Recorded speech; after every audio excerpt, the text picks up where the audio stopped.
And welcome to Crows Live. I'm your host, Monique Vandenhayden. We have to get started by saying a special happy Mother's Day to all the mums who are watching along at home for what has been a very stressful afternoon of football.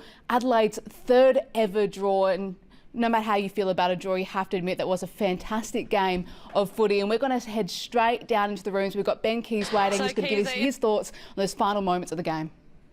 So Keys, in the rooms after a draw. Yeah, talk us through it. Have you been a part of a draw before? No, first draw, so strange feeling. I got told before there's not been many draws in the Crows' history, so yeah, pretty strange, pretty flattening actually. It's always a bit disappointing to not come in at Adelaide Oval without the win, so yeah, it kind of feels a bit like a loss, unfortunately. And to be 3 goals down late in the last, I feel like the senior players, including yourself, Jordan Dawson, really stood up, kicked a couple of goals and come out with a draw. It must be pleasing in some way. Yeah, that was a positive to go down by that much and then fight back. It seems to be, yeah, in our DNA at the moment. We like to, yeah, come from behind and fight back. Just unfortunate. I think if we had to stop that run early in the fourth, we might have been in a winning position and walk off with the 4 points. So although it's really a positive sign that we're able to fight back, yeah, I think we need to improve on, yeah, letting teams get a run of goals on us, especially at home. We talk about the likes of Jordan Dawson, Josh Shelley, Isaac Rankin, but today we came up against a pretty formidable midfield in Lockie Neal, Hugh McCluggage. They're pretty impressive, aren't they? Absolutely, yeah. The midfield's one of their strongest areas. They got weapons all over the ground. Obviously, they're last year's grand finalists, so they're going to have some good players. But yeah, Lockie's obviously a champion. Josh Dunkley as well. Huey, Jared Berry was really good today as well. And then they got Oscar as the ruckman. So I thought our midfield did such a good job to stay with them and fight it out. But yeah, they were always going to come pretty hard. They got a lot of weapons all over the field. So I was really happy with how our guys went out. Our midfield really stood up. And I feel today we saw a lot of unselfishness in the forward line, including yourself with that pressure act. Is that something you guys have been focusing on over the past month? Because it's still like it's really shining. Isaac hands a few goals off, yourself to Taylor Walker. Has that been a theme? Absolutely, yeah. We always try and get each other involved in the game. Just brings the energy up, gets people involved in the game, gets them in touch with the footy. So Nixie's been huge on that since he came in. His team's been prioritise others. So yeah, in the forward line, we love trying to prioritise our teammates, give off goals when we can, really bring each other into the game, and that energy seems to be infectious. And we've seen Josh Royal go down with a wrist injury, and Dan Curtin going off as a tactical sub. Do you think that hurt you heading into the last half? I'm not sure. I think the boys that came on stood up. I think Luke Nankervis had a really strong game coming on. Chase Jones went back as well because we made that sub. So, yeah, to play one down is not not the end of the world. I thought we fought really hard. Yeah, it would have been nice if we were able to get Dan back out there, but yeah, it's just luck sometimes. Unfortunate for Josh because he's had such a good season, been one of our most important defenders. So we'll miss him for a few weeks. And heading over to MCG next week against Collingwood, how excited are you for that? I think we all remember the controversial call late last year with Jordan Dawson's high tackle when we lost that game. Are you excited to get over to Melbourne and play on the big stage again? Yeah, absolutely. Collingwood at the G's, obviously one of the biggest fixtures. Last year's premiers as well, so we go the grand finalists today and then the premiers next year, so it's a really awesome block for us to try test ourselves out. And yeah, if we can build on last year when we were really close to getting a result, we'll be in a good spot. Awesome. Thanks for joining me, Keezy. Thanks, Noffy. Ben Keys there, and he was spot on in saying that the Adelaide midfield just went above and beyond today. They had 44 clearances to just 39 for the Brisbane Lions, so they really kept the Adelaide Crows in there right to the very end, and we're going to go relive those final moments of the game that we just finished up down at Adelaide Oval.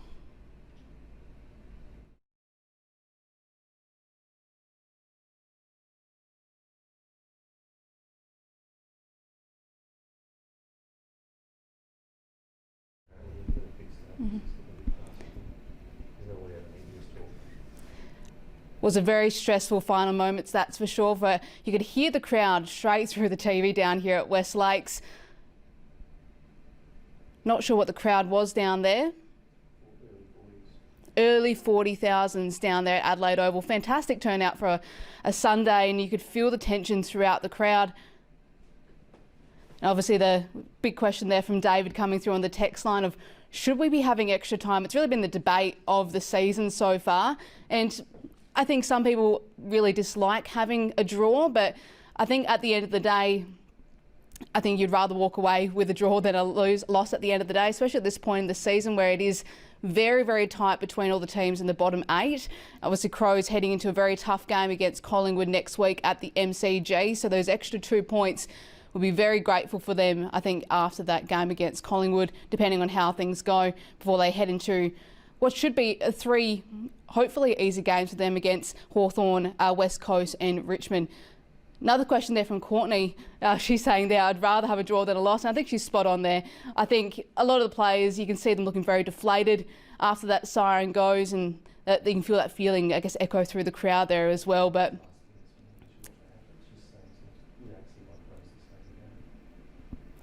the pressure there from the Crows, though, they really didn't give up right to the final moments. That's what was really impressive to see. Their pressure throughout the entire game was fantastic, especially when it comes to their tackles as well. They had seven tackles there to only 12 inside their inside 50s. So the tackling pressure today was just fantastic. It has been for the last few weeks. It's definitely something that they have been working on. It's what allowed them to get up on Port Adelaide as well and start generating those turnovers. But you can see the deflativeness there from Dawson, Nixie there, clearly not knowing how to feel. But I think at the end of the day, you do rather have that extra 2 points heading into the rest of the season there as well. Definitely not know how to feeling there. Even the Brisbane boys, yeah, absolutely. Just feeling the weight of, it can sometimes feel like a loss at the end of the day, but only the 3rd draw for Adelaide Crows. So in their, what is a pretty short history. Nixie there, never having one before. Dawson saying he had never played in a draw either in his AFL career. So definitely a new feeling for a lot of the boys out there today. But they'll move on from here, pick up with some momentum heading into Collingwood next week, and they'll want to get that win next week, that's for sure. We've got another question here from Lily on the text line of who do you think was our best player tonight? And it's a great question, Lily. I think that the star player obviously is Isaac Rankin, and he has been for the last few weeks. He clearly knows where he is the most dangerous on the field, and if he's not kicking goals, he is setting them up. And even in every stoppage you see him at, he always does have an impact, and that doesn't always result in a possession at the end of the day, but he can always pull out a player out of that contest and create space for other players to come through. But we're going to head straight back down into the rooms where the players are feeling a little bit confused down there, but we've got Cook waiting for us down in the rooms today. So, Cookie, you just came out of team meeting. Can you talk us through what Nixie had to say? He kind of asked us how we were feeling. Just, yeah, none of us really been involved in a draw before, so yeah, a bit of a weird feeling. Like, it's a bit of an arm wrestle all day, so yeah, we didn't really know what to think. And to be 3 goals down, I think it was a real mature, I guess, way to come back at them. Did you feel that out on the field?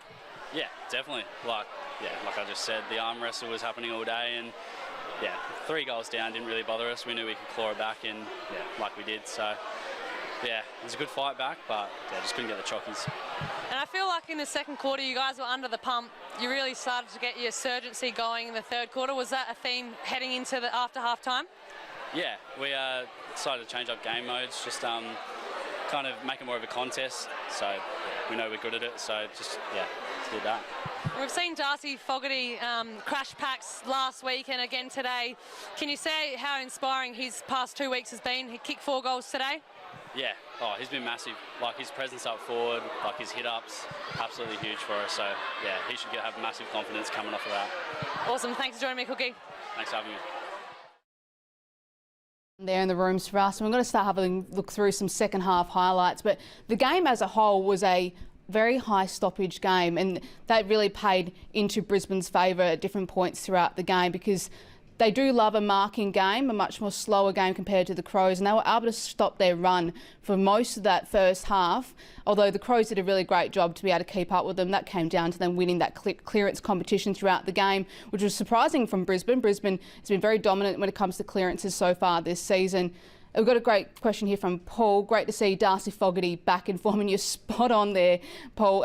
Darcy Fogarty, even last week in that first half, he had a fantastic game. And one thing that a lot of people have been asking from him is some consistency, and we've seen that today. 4 goals from him, also 12 disposals and 3 tackles. And it wasn't just in front of goal where he looked the most dangerous. He was able to move up the ground, and at every stoppage he was able to impact, and that comes down just to how big of a body he is. And in a competition where you do have Brisbane, who are great at those contested marks, he was able to get in there and still put it in a contest. And another question here from Anne on our text line of what do you think of Himmelberg's role? And he had a very, very tough role today up against Harris Andrew, who, look, it was a tough contest for him, and Harris at the end of the day didn't end up getting, I think, 9 intercept marks at the end of the day, but he was able to get a couple cheeky goals on him there in that first half. And at the end of the day, Harris would have been a lot more damaging if it wasn't for his impact on him throughout the contest today. And Brisbane in that contested marks is where they are the most dominant. Brisbane at the end of the day had 99 marks to Crows' 57, but people like Fogarty, they're the ones that are able to put up those contests against those big boys and keep them in it. Another question here from Tony of why can't we have 2 Isaac Rankins? God, wouldn't that be great, Tony? Would absolutely love to have 2 of him. Obviously, he's been playing a bit around the midfield and moving up forward, where we love to see him kicking a few goals. There's another great one there that we had from Fogarty. But Isaac, wherever he goes, he has an impact on the game. And God, wouldn't you love to have 2 of them? But one person who did step up today was Rochelle, who you could almost consider to be a second Isaac Rankin in the making. And Rochelle, at the end of the day, he's been having a bit of criticism thrown his way of not putting his body on the line, but we did see that from him today, and we're going to head straight down into the rooms now to hear from him. Adam, first draw you've probably been a part of at the footy club, is that correct? It's actually the first draw I've been a part of in footy. I think I've had 40 straight years as a player, a coach or an administrator. I've never been involved in a draw before, so very unusual feeling. Can you talk us through what the feeling is? Oh, it's one of disappointment. You know, in some respect, you're proud of the boys. You're 3 goals down in that last quarter and to fight our way back into a leading position. But to not take the 4 points at home, you know, we're very disappointed in. Yeah, it's a bit of a mixed feeling. And you sit up in the coach's box. What did you see from today? I feel like Brisbane were really up against in the second quarter. We stayed with them a goal apiece, and we just let it go in the fourth quarter, but able to really fight back. I thought Jordan Dawson was huge. Yeah, I think the period in the game which really impacted the result was that late in the third quarter we coughed up 2 goals in red time and they kicked the first 3 of the last. To their credit, they changed a little bit structurally. They brought their forwards high up the ground and created some space out the back, which proved to be, you know, a key critical moment in the game. But again, as I've said, to fight back, get the draw, you know, you take some positives out of that. They're a bloody good opponent as well, Brisbane. So, yeah, they challenged us throughout the night. We stood up, we had our own periods in the game, and it might be a fitting result, I guess, for the 2 teams to walk away with the 2 points. Now, fans have been asking, can you give us an update on Josh Worrell? Yeah, look, it's suspected that he's got a broken wrist. He's headed to the hospital now. If that's the case, he could have surgery as early tonight. So, really disappointing. He's been a really important player for us. And I feel like Darcy Fogarty's fortnight's been super impressive. His leadership's shown and he's been a real presence. Have you seen that yourself? Yeah, look, Darce was one that we thought was about to really take a hold of games, and really that came to the fore tonight. He had a really good game in the showdown as well. So, yeah, that's certainly one of the positives that we take out tonight, is to see Fog, you know, get on the scoreboard, but also give us a contest as well. And off to Melbourne next week, MCG, Collingwood, a huge test for these boys, and obviously probably be without Josh Worrell. Do you think James Borlase probably comes in and fills that role? Yeah, we'll have to have a look at it and have a look at Collingwood's forward line and what that might look like and get the right mix. We had the 2 games against the Pies last year that both were decided by less than a kick, so it'd be nice to get one back on them. They've been very good in those close games against us, so big challenge. We loved going to the G a couple of times last year. Didn't quite get the result. But, you know, it's going to be a really big game for us. When we talk about the midfield mix, we saw Jordan Dawson spend a bit more time forward today and Isaac Rankin in the midfield. Do we feel like we've got the right mix at the moment? Yeah, look, Isaac's been terrific. He had another standout game tonight. I think he had 24 touches, kicked 3 goals. Dawson's been in great form. Laird and Crouch were terrific. Saligo was good again. So, no, we're really pleased with what the midfield's been able to do. Awesome. Thanks for joining me, Kels. No worries. So Josh Rochelle might have aged a little bit during the game. Now that was Kelly down there spending a bit of time speaking with us today, which we're very grateful for. And he did mention in there, obviously Josh Worrell went down right at the beginning of that second half, and what was a nasty looking tackle and what does look like potentially a broken wrist. We're unsure on the diagnosis there yet, but definitely not looking good for him, and the Crows definitely missed him in that second half. And he's been having a fantastic season, so absolutely devastating to be losing him potentially at this point. But what we did see in that second half is we did see the midfield step up. We saw in running here a couple more highlights from the earlier in the game, and we saw players like Dawson and Rankin step up, and they were phenomenal through that midfield and just absolutely electric at getting that ball moving forward. Dawson, 23 disposals, 8 tackles from him as well. So another fantastic game from the skipper. Question here from Mac. What does this mean for our season? And Mac, it's a great question, and we touched on it a little bit earlier. And this is where the debate does come down to around having a draw versus a loss. Those extra 2 points do come in handy, but that the final bottom half of the ladder is very, very close at the moment. So those 2 points could be very handy up the Crow sleeves later in the season. Very difficult game against Collingwood next week, but West Coast, Hawthorn and Richmond the following 3 weeks after that as well. So hopefully could have a bit of confidence, especially if they can go through after here and find a bit of momentum down at the MCG. Another question here from Kate. The tension in the last quarter was unbearable. Kate, I'm feeling your pain, mate. And especially if you were down there, I'd love to hear from someone that was down there at the game today, or just how it was feeling. That the crowd was just absolutely loud, especially after goals like that from Rochelle. It was absolutely electric, and you get to see there on the screen a lovely handball there from Saligo, who his season just seems to keep getting better and better as each week goes on.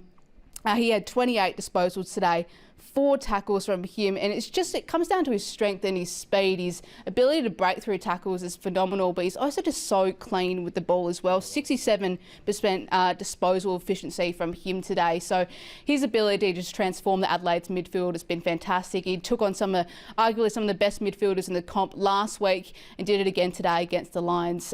Jack here on the text line, amazing fight back after being 3 goals down. You're spot on, Jack.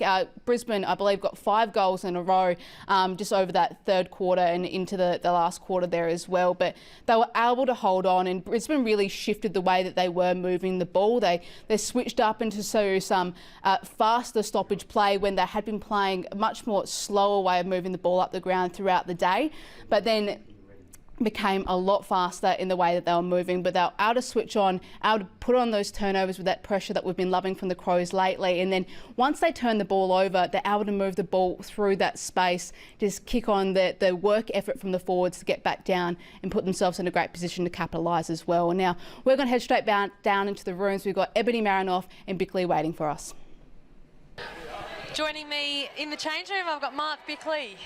You're telling me that you've never been a part of a draw, and it's a weird feeling, isn't it? Yeah, well, this is the Crows' 3rd draw. Of course, the other one was a couple of years back against Collingwood. Mitch McGovern kicked a late goal, and the first draw was against St Kilda in, I think it was 1991, or very much in the early 90s. And I wasn't playing that day, I was out injured. So, yes, never been involved. So, it's a funny feeling.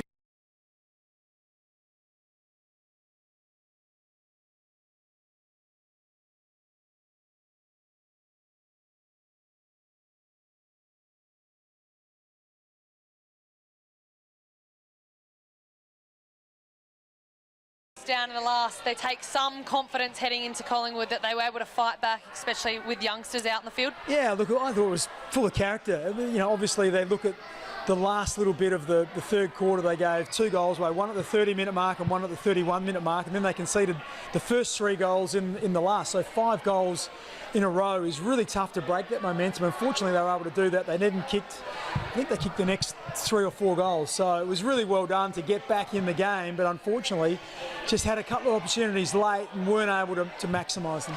And we talk about those red time goals. We spoke to Adam Kelly earlier about that was quite costly.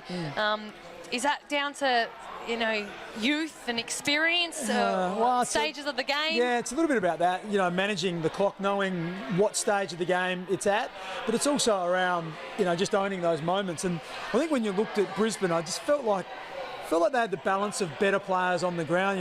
The two big defenders were super tonight in Payne and also Harris Andrews, but then Adelaide had some really good players as well. I love what Isaac Rankin did, had some really important touches through the midfield and obviously finished off really well. So, yeah, it was a really tight game, but like I said, you just got to manage those moments a little bit better, understand that you just have to squash those periods where it's very close to the end of the quarters.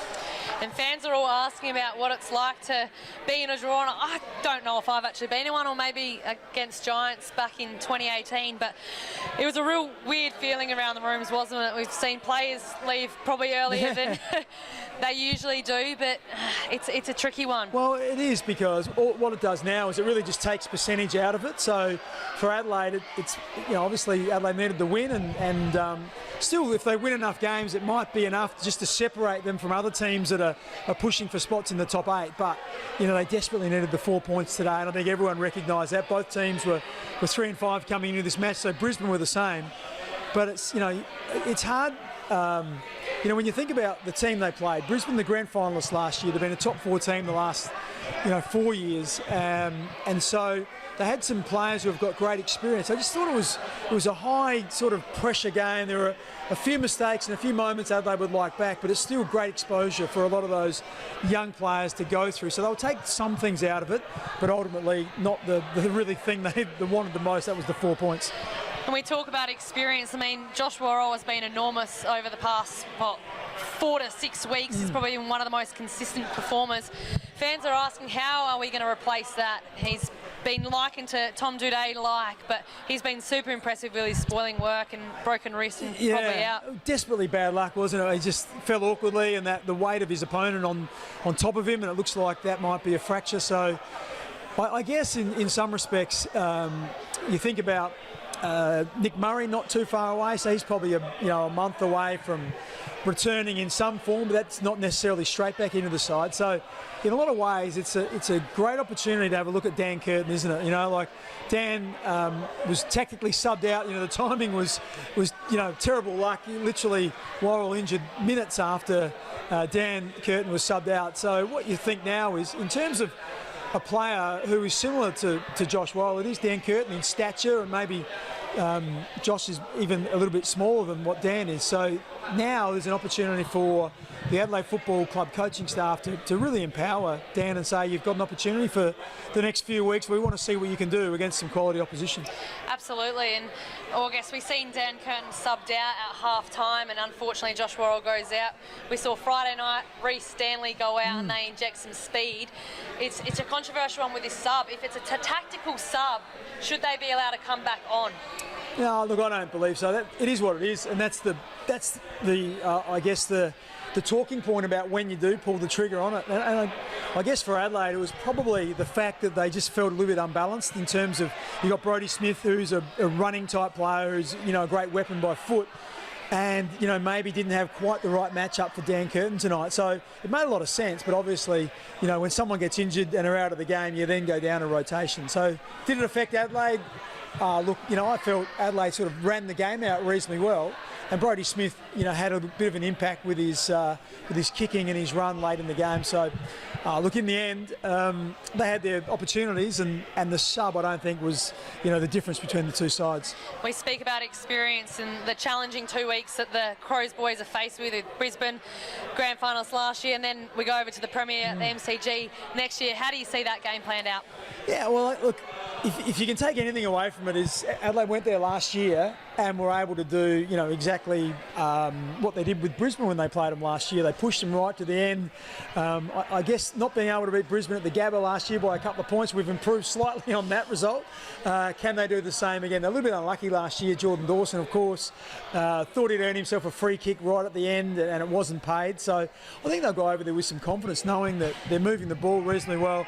They got a draw against Brisbane, even though, perhaps Taylor, Walker and a couple of the other forwards were a little bit down tonight. So, yeah, I still feel like they'll have, a fair amount of confidence going into that match. Awesome. Thanks for joining me, Vix. Thank you, Ed.